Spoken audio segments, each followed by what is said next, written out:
This is the BBC.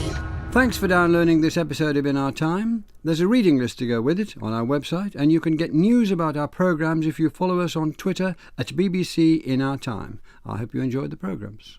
Hello. Plato's Republic, written around 380 BC, explores whether it's always better to be just than unjust and is seen as a cornerstone of Western philosophy.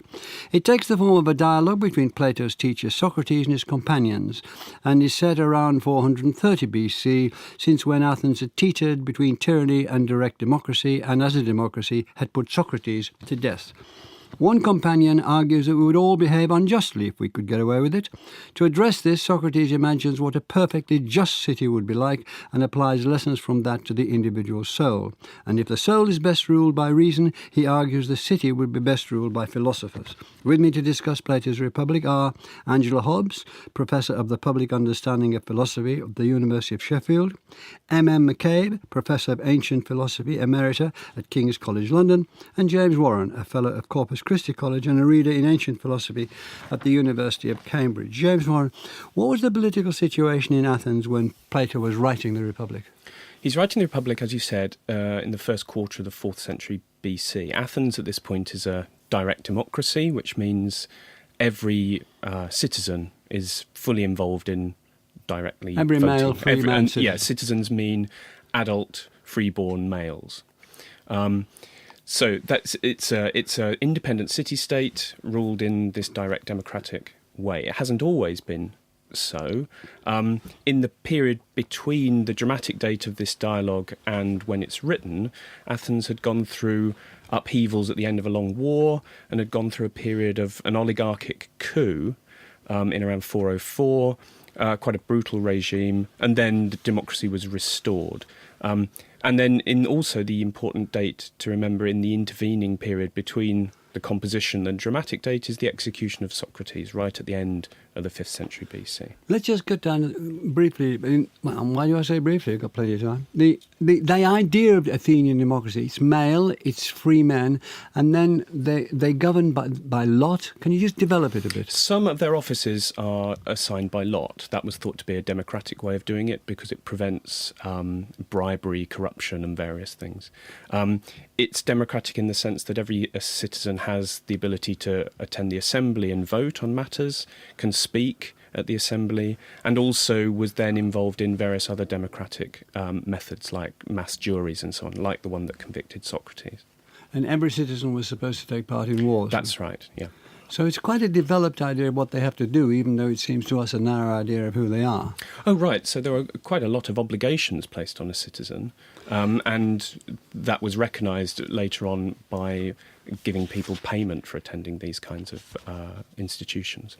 What use does Plato make of Socrates in this book? Well, Socrates has obviously was a well-known figure in Athens during his lifetime and was known for being a difficult critic of various Athenian presumptions and ideas. So he stands in many ways for a searching philosophical critique of the status quo. He's also standing, I think, because of the way his life ended, as a symbol of what democracy can do to philosophy. In the end, he was put to death. He was put to in death, 399 BC, and it was to the great grief of Plato. And others, yes. Yes. Can you just briefly say why he was put to death? Well, he was put to death after a trial which the indictment was on 2 counts. One was an indictment of corrupting the youth of Athens, and the other was introducing gods that the cities didn't believe in. So it was both that he was thought to be morally corrupting, and Is also that what corrupting meant, morally corrupting? It didn't mean corrupting their ideas, it meant corrupting their persons. Well, you corrupt their persons by corrupting their ideas, by encouraging them to question what it meant to be virtuous or what it meant to be good or what it meant to be so on. And that was thought to have encouraged various people, including some of those who were involved in this oligarchic revolution at the end of the 5th century. Those were very heavily associated with Socrates and indeed with Plato. They were his relatives, some of them. But in Plato's life, Socrates was massive, major, very important figure. Yeah, he was a bit of a grieved, celeb and he blamed democracy for the death of Socrates. Yes, I should think so. Yes. You mean you should think so in both senses? Yeah, I think he was right. Angie Hobbs, There's a challenge laid down at the beginning of the book by Thrasymachus. He lays this challenge down to Socrates. What is it? Yes, so Thrasymachus is a sophist. He's a travelling professional teacher of rhetoric and philosophy who gives the sons of wealthy men the kind of skills they need to get on in public life. And they're already having a debate about what is justice. They've already dismissed a couple of conventional notions that justice is telling the truth and returning what you've borrowed, or it's helping your friends and harming your enemies. And Thrasymachus bursts in and says, he says, this justice, it is simply the interest of the stronger. And by that he means that whoever is in power in a state is the stronger party, whether the state is ruled by a monarchy, an oligarchy, an aristocracy, a democracy, whoever is in power is de facto the stronger. And they make laws, thinks Thrasymachus, cynically in their own interest, and they then force the ruled to obey those laws, and they say that obeying the laws is justice. So if you are one of the ruled and you obey the laws, all you're doing, whether you know it or not, is simply serving the interests of the stronger party, and you're a fool. You've been duped, because this institution of justice is simply a cynical cover for the exploitation of the weak ruled by the stronger rulers. Now, Socrates says, well, hang on a minute. This ruling is an art. It's a skill. And all arts, don't they? They look to the interests of their subjects.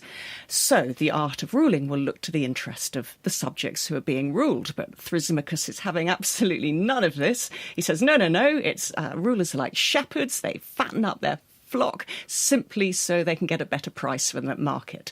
And if rulers look after the ruled at all, it's simply because they can then exploit them more effectively. He then moves the discussion from the purely sort of political realm into the private realm as well. And he gives us what I think is his real definition.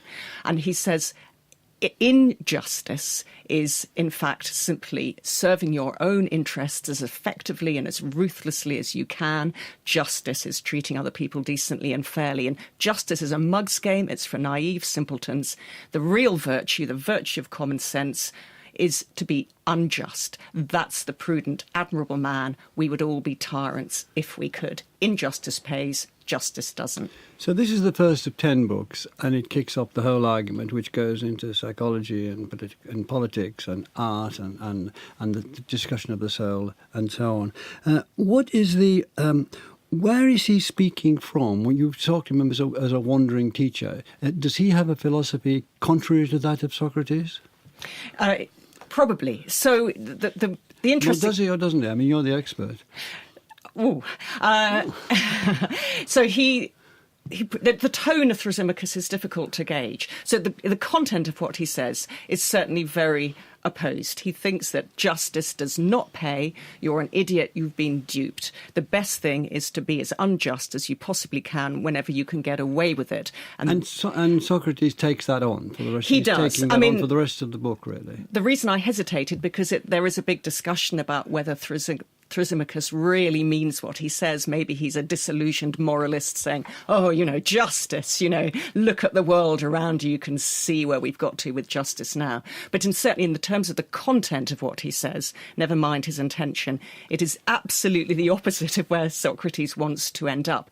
And what is so interesting, and where Socrates is going to get a way in, is that it's very clear that Thrasymachus thinks that to thrive, to flourish, it's all about having power over others and having lots of material wealth and goodies. So he's got a very, as Socrates will see it, a very narrow conception of what the good life is, and that's what's going to give Socrates his traction into the argument. Emma McCabe, where does Plato's focus lie in this work? In the individual or on the state? How does he move between the two? So it's very interesting the way that Angie sets it up, because the picture of Thrasymachus presses on the ways in which you might think about justice as an institutional matter. Is it a question about the way the state is arranged, or is it a question about what is at stake here for the individual? And it's a huge issue in the whole of the Republic, whether what we're supposed to focus on is the institutional question of justice or the individual question of justice. What happens after Thrasymachus bows out pretty much is that the question gets recast as a question about what it would be to be just if you're an individual. And the challenge is to show that no matter how successful the unjust person might be in his or her life, the just person is always going to be better off, is going to be just. It's going to be justice for her is going to be good in itself, whatever on earth that means. He has to prove that. That's what he sets out to show. Why does he move? Sorry. It's up to you. So the way that he does it is by suggesting that not so much that there's a kind of tangle between the institutional sense of justice and the individual sense of justice, but that there's a straight analogy between the two, that if you imagine that you can call a state just, you can so equally call an individual just, and that you mean the same thing when you say that one is just and the other is just. And Socrates says, oh, well, so if we're going to do that, then we can look at we can figure out the justice of the individual, which is, as he puts it, writ small, by looking at it writ large in the state. And the question about this goes to answering your question. The question about the Republic as a whole is whether that's actually the agenda that he really follows, or whether the picture of the political justice that he develops in service to this analogy is in fact the focus of the discussion. For my money, it's the individual, and the analogy is always at the service of explaining the justice of some individual person. But he does take great pains to enlarge it to the state. So the individual is represented by the state. So let's look at this question. He says, no, not looking at the individual side, but looking at the state. First of all, let's get a good state, and this is a good state. And he tries to tell us what he thinks a good state is. Can you give us the bare bones of that? Yes. So the conception of justice that he offers, and this follows on from trying to figure out how on earth you could explain what it would be for something to be good in itself, for a life for the individual to be worth living in itself. He takes it to be somehow or other a matter of structure. So he supposes that you can understand what justice is in the state if everyone does their own, as he puts it, and if the different parts of the state are in good balance to each other. So the parts of the state that are the ordinary productive class, the defensive or warrior class, and the philosopher class, those three parts of the state he supposes need to be in equilibrium. But when he says that, then it looks as though what he's trying to give us is an account of the way that a psyche or an individual might be well organised, and that we really only think about these discussions of the state, extended though they are, as an account of how it might be that we become better in the ways that the challenge has proposed. But before I go into the next question, he makes a match. The state is, as you said, in three parts, and each has to do its job and be kept in equilibrium. The guardians, as it were, the rulers, the philosophers, the auxiliaries, the police, the army, and so on, and the producers, the appetite. And similarly with the mind, there's the reason, and then there's the spirit, and then there's the soul. Isn't there? So these three are supposed to be in balance inside. Would you go along with that? Well, yes, that's precisely what he says, that in both cases, when you consider the internal structure of both an individual soul and a city, he thinks the right thing to do is to consider each having three principal functional parts. In the city, these are distinguished in terms of different roles that classes of person play in the city. In the individual, these are distinguished between types of desire that you might have: desire for what's good, desire for what's noble, desire for what's pleasant, and so on. And in both, he says, the correct arrangement is one where all of them are doing their own job under the guidance of the reasoning and governing part. he uses two or three very powerful stories in this, and one of them is the story of the ring. Can you tell us how that plays? Well, this goes back to this challenge that he set at the end of Book 1, the beginning of Book 2. So he imagines a story of someone who discovers a ring. A shepherd. A shepherd discovers a ring and he puts it on, and he finds that when you turn it in a certain way, it makes you invisible. And he uses this ring to seduce the queen and kill the king and take power in his city.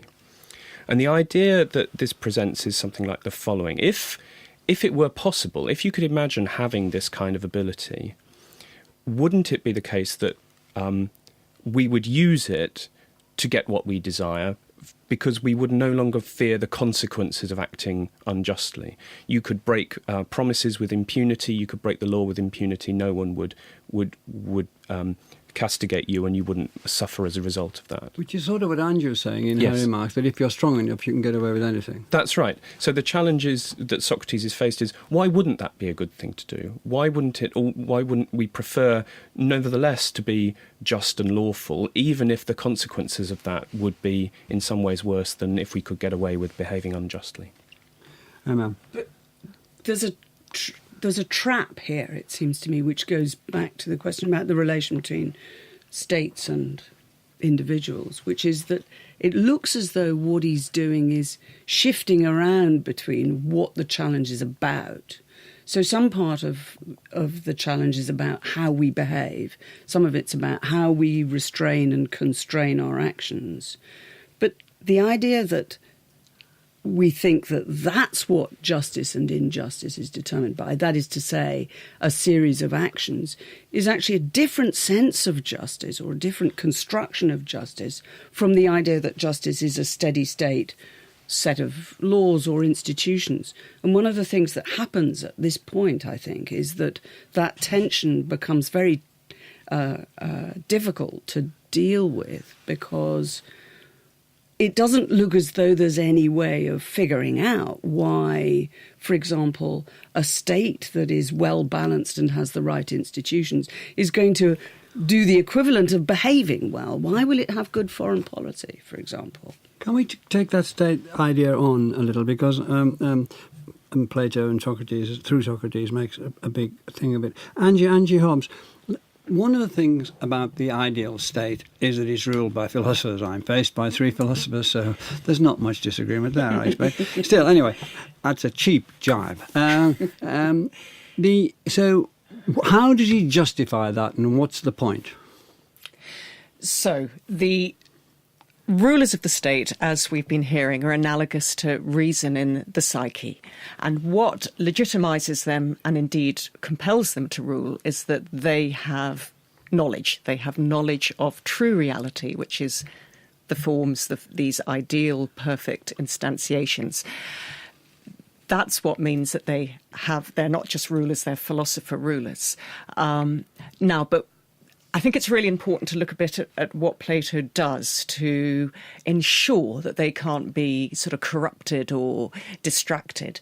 So the way he sets up this ideally just state is that the rulers and the auxiliaries, this executive, police, military class, who together they form the guardian class. They live this extraordinary life.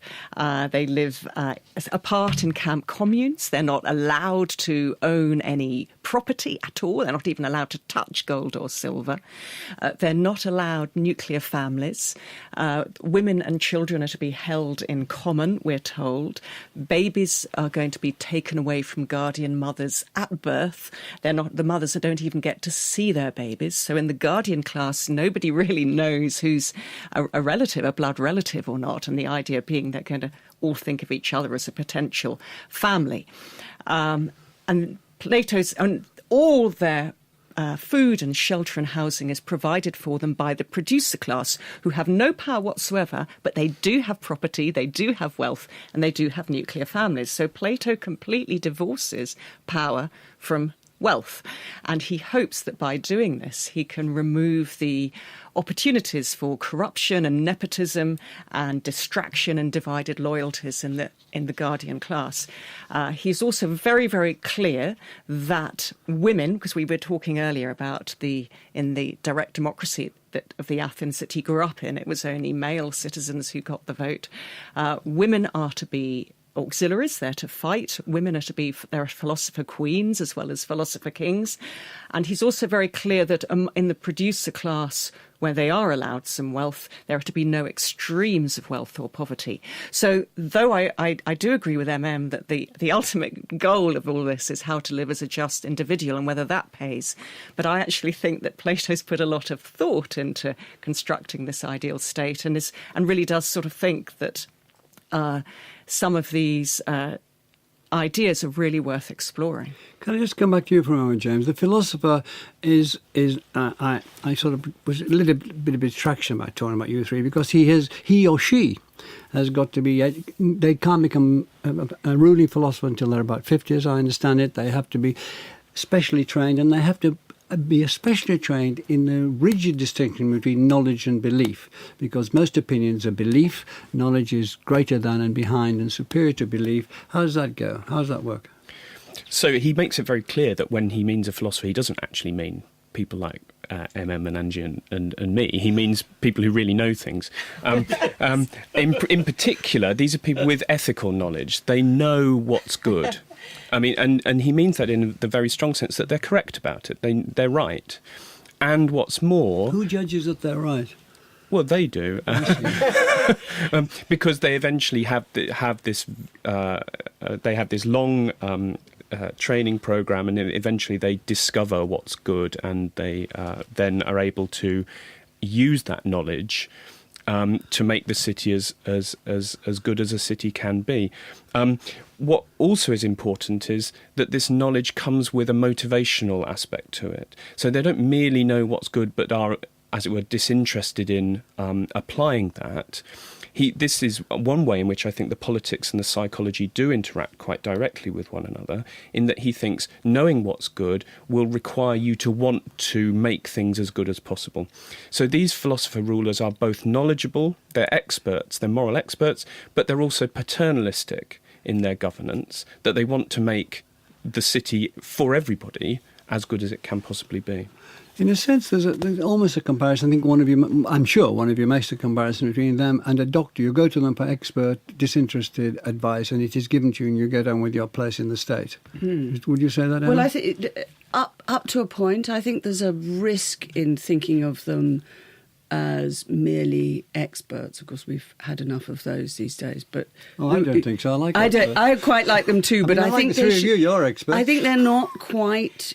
I think thinking of them as executives is a risk of misunderstanding what he thinks. Well, if they're rulers, what are they but executives? If we go back to what James said about there being an ethical component to their knowledge, it seems to me that what Plato wishes us to understand is that coming to know is rather like coming to understand rather than coming to deploy a body of knowledge, and that understanding is a complete, as he would put it, a turning of the soul. It has all the way through ethical development. So a lot of the political discussion is in service to making us understand something about ethical and intellectual development taking place at the same time. How does the parable of the cave fit into that then? Well, I think the cave is one of the best exposés of that.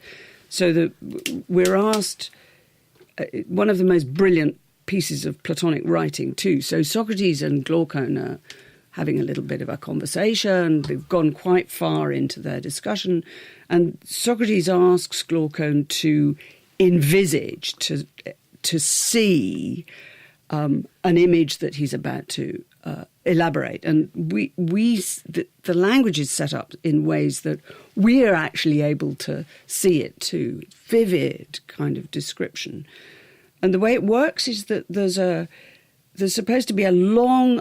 it goes back to the underground thing of Gyges finding dead body with a ring on it we've underground. got to get to the cave, yeah. So the cave, there's a long cave going all the way down underground, and at the bottom of the cave, facing the wall at the bottom, there are a collection of prisoners. And the prisoners are tied up by their feet and their necks, so they can't move their heads, they can only look forwards.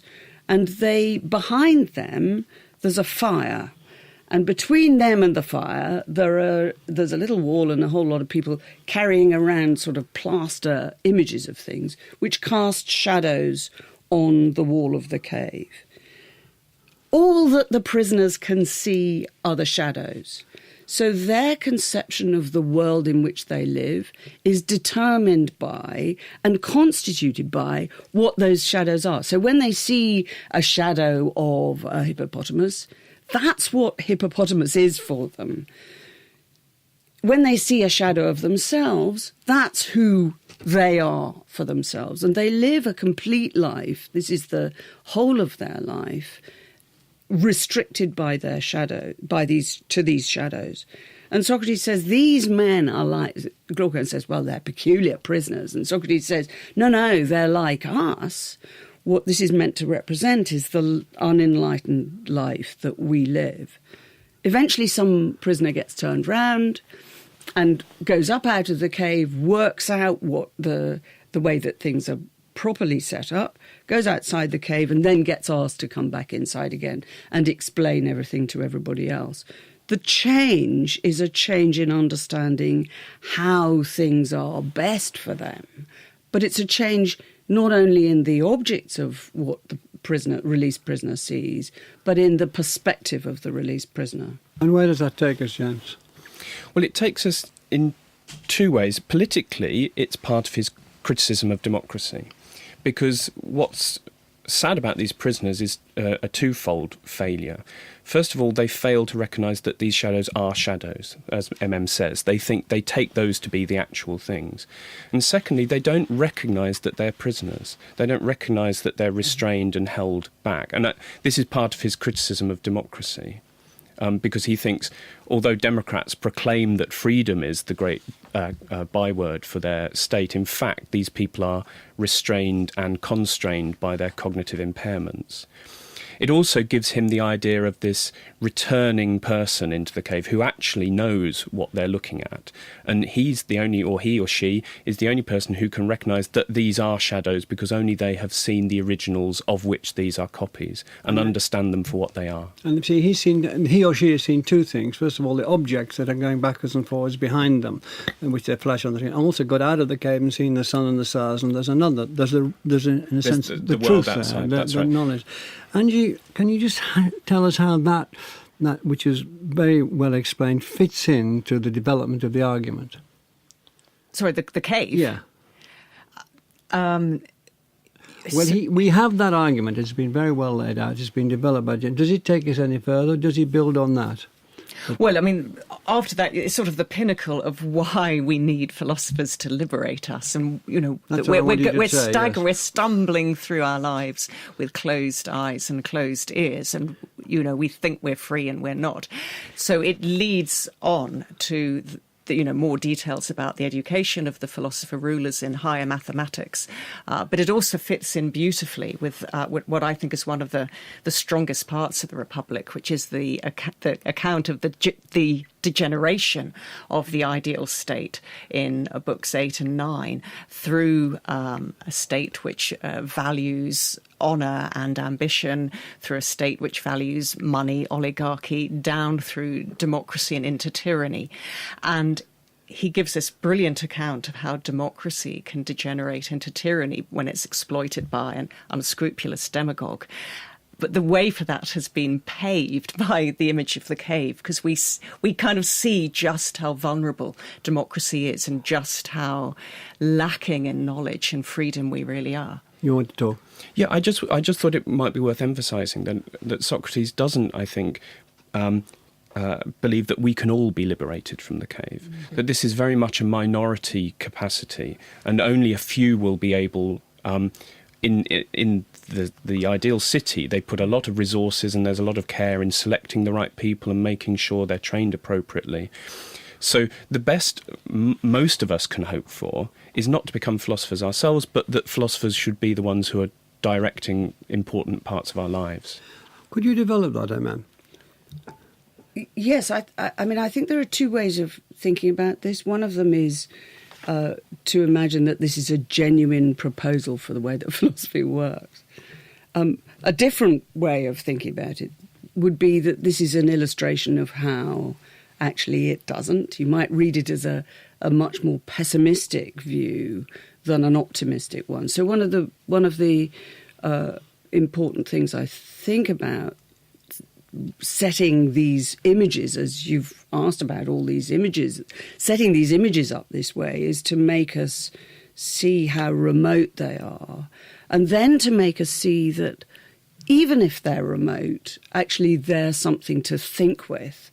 And part of what's going on here is a way of using these kinds of conceptions of philosophy to get us to do some philosophy, which in ways which are much more tentative and progressive.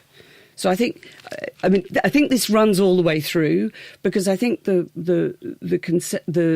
representation of the Republic in optimistic ways as something that is a proposal for political structures and a proposal for individual lives can be seen pessimistically, but still as a philosophical weapon. Andrew? And the cave also kind of gives us an insight into Plato's critique of art in the Republic.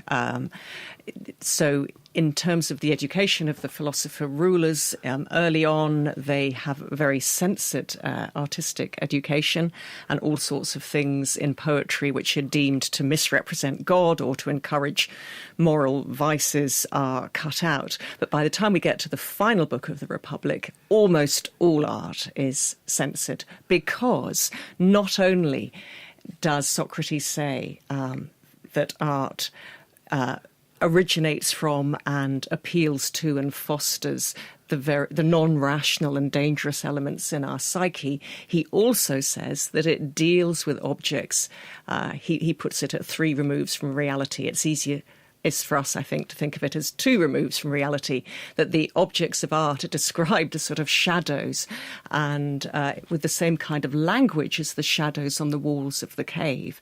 So what the artist does, as Socrates says in Book 10, is simply give a representation of the outward appearance of an object in the phenomenal world, which is itself only, at best, a representation of the perfect form. So the artist is not just dealing with very dangerous, irrational impulses. The artist is giving us shadows and not realities, and doesn't know what he or she is talking about. Can I? Yes, please. It's more difficult than that, though, isn't it? Because all of the descriptions of art in the Republic are also self-referential. Oh. So when he talks about the way that poetry is written, he gives us an example that applies to the Republic itself.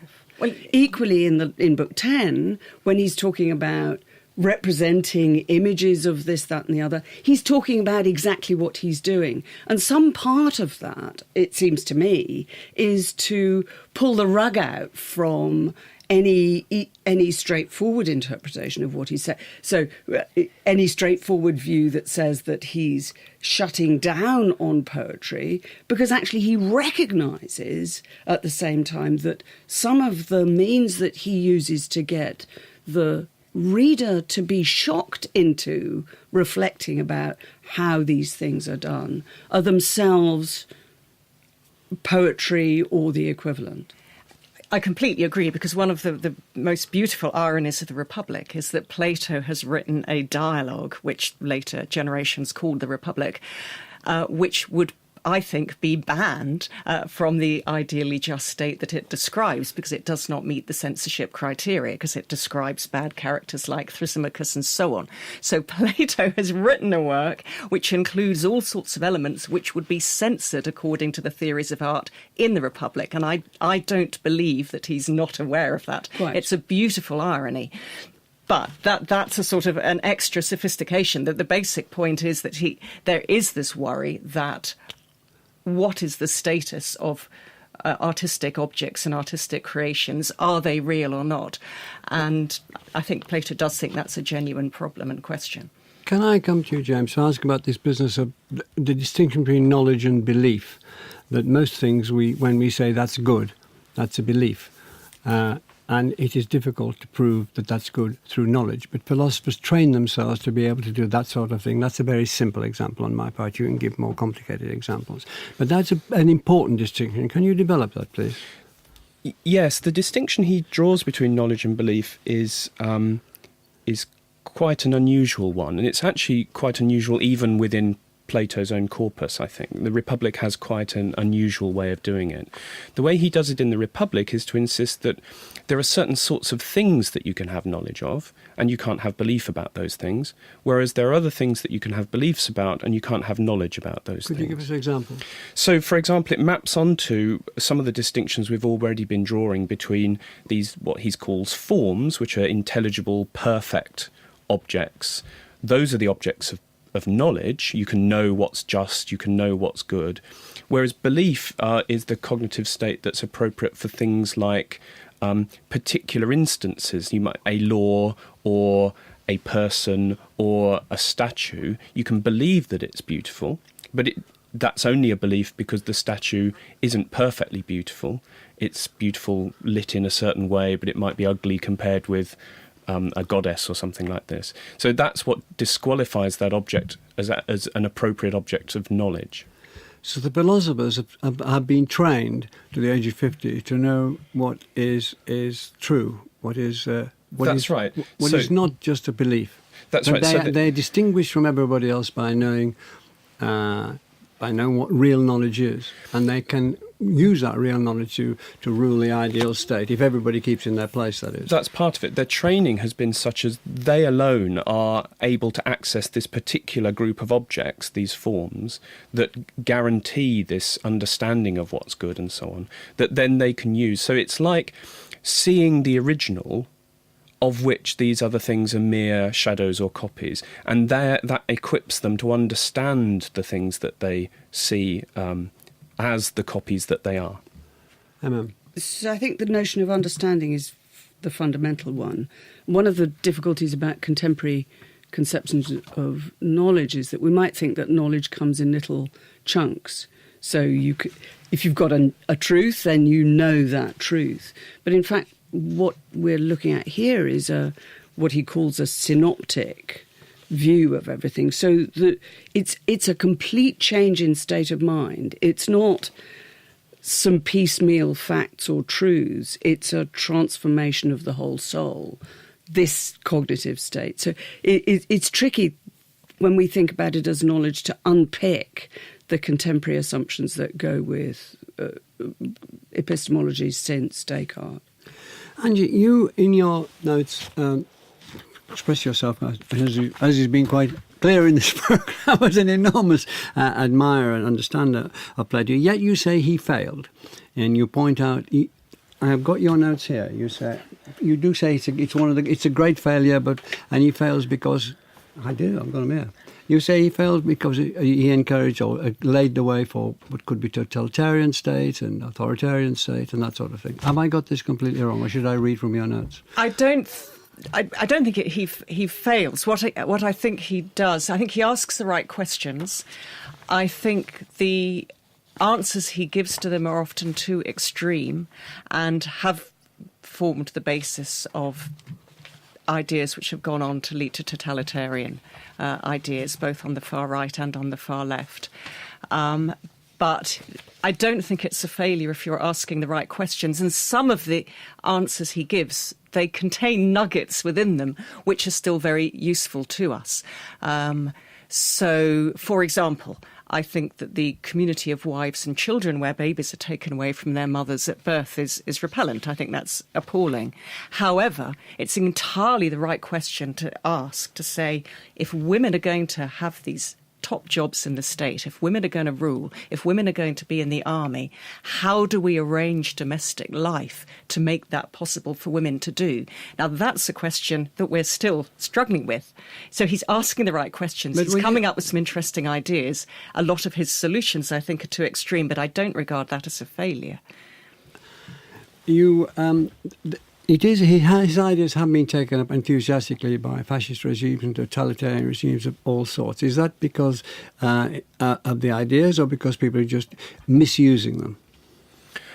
Gosh, well, what he offers you is a picture of an extremely authoritarian kind of arrangement where freedom of choice or freedom to participate in the affairs of the state is extremely restricted, only on certain criteria. And the rest of us mostly will just get on with doing what we're told because we assume we're being told to do what we're being told to do in our own interests. So in that respect, it's a wonderful sort of blueprint for those people who would like to wield that kind of overall power. He does also, as we've already mentioned, grant to these philosophers the ability to censor material, again, in the interests of everybody and so on. And if you think Plato's a kind of name to conjure with, then you might think, well, it's good to have him on my side. What would you say is his greatest legacy, Emma? So we're still talking about him today. So yeah, what is the legacy that we're really talking about? So it seems to me that one of the legacy is partly that he puts up for our discussion ideas that really need that really force us to reflect. So the nature of the document itself is one that says, look, really? Are you really convinced that this is the way that things should go? Are you really think that knowledge generates this kind of politics? And the legacy seems to me to be reading. Thank you very much, Emma McCabe, Angie Hobbs and James Warren. Next week, we'll be discussing bird migration, why they do it, how they survive, and thanks for listening. And the In Our Time podcast gets some extra time now with a few minutes of bonus material from Melvin and his guests. I don't think there's even time to go to all the things we didn't say, but some of the things we didn't say.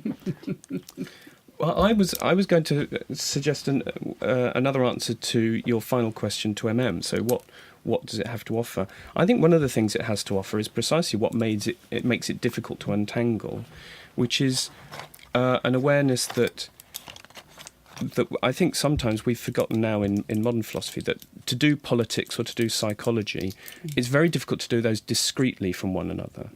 That if you're going to think seriously about politics, you have to think about psychology. And if you want to think about psychology, you might have to think about knowledge, and you might have to think about ethics and so on. And that's what the Republic does. It gives you... That's how Plato does philosophy. He doesn't do discrete, I'll do metaphysics in this work, and then I'll do some epistemology. Yes. It all comes as a package. And I think that's something that we would do well to remember, actually. I think that is connected with what you said about the psychology, that the psychology is all the time about ethical orientation. So you can't think about knowledge or understanding without thinking about its ethical orientation. And I think that goes to the nature of the work rather than the nature of the theories that are offered in the work. If we thought that this was a work that just presents theories to us in a nice little wrapped up package, that would be one thing. But I think that's not what happens. I think that the great thing about the work is that the philosophy shouts to the person who gets to work on it, rather than giving us these theories to wave around. That's how it seems to me.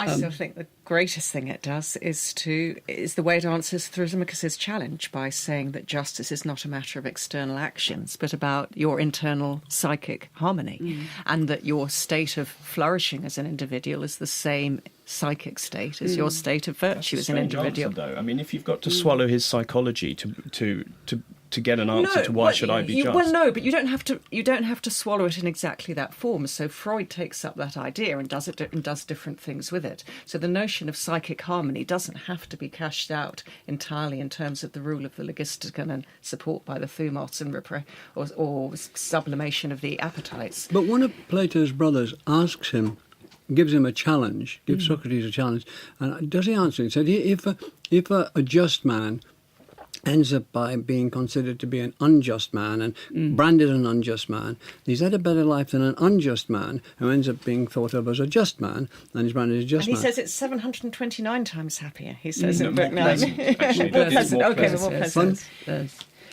He says it's more pleasant. He says says living in- 729 But he also says times it's more happy. He pleasant. also says he also uses It's the but language then- of eudaimonia But in that it passage. does beg the question whether somebody who's in that state of justice, in the sense of being psychically harmonious, or whether that person is going to be the person who behaves in the moral ways that we're interested in, is extremely dubious. I mean, so exactly the same way that you might think that a successfully orientated, successfully structured state, you can't rely on their foreign policy.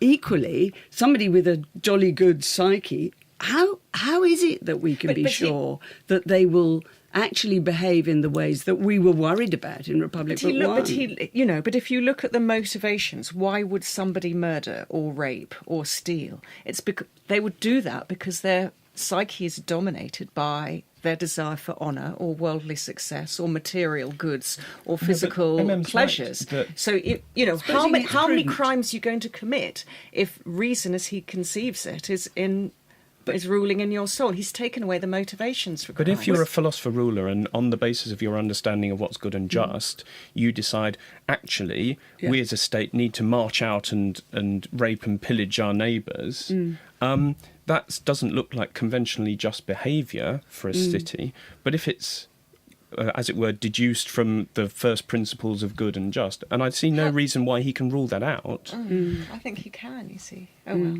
And I think then the worry is that, so either the question is that he begs the question against the challenge and supposes that by redefining it like this, he's actually home and dry, or it's another challenge. Yeah. Why would you think that somebody who's got their psyche in good order is well behaved in the ways that we need? This add-on is really valued by people massively all around the world. There's one question I really burning to ask. Do you think that the neat division of our minds into the three parts, he puts it so convincingly, is convincing? No. No. Neither do I.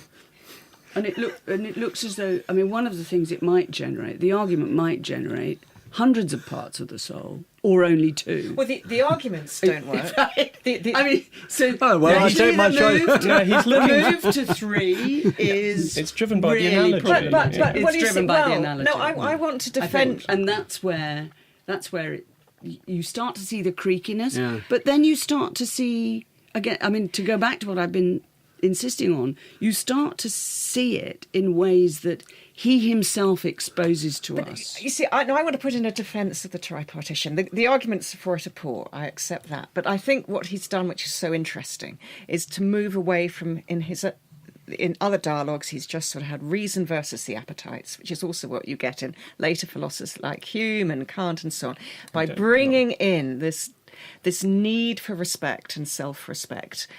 I think that's hugely important. I think the thumos is absolutely vital, and it partly becomes Freud's super-ego. I think there's a reason why Freud thinks the tripartite psyche is so interesting, because we don't just need sort of ratiocinative activity and appetitive activity. We need to feel that we count and we matter in the world. And sure, look around at the world at the moment, look at the things going on at the moment. A lot of people feel that they're not being given respect. There are many more philosophy and discussion programmes from Radio 4 to download for free. Find these on the website at bbc.co.uk/radio4/radio4/radio4/radio4/radio4/radio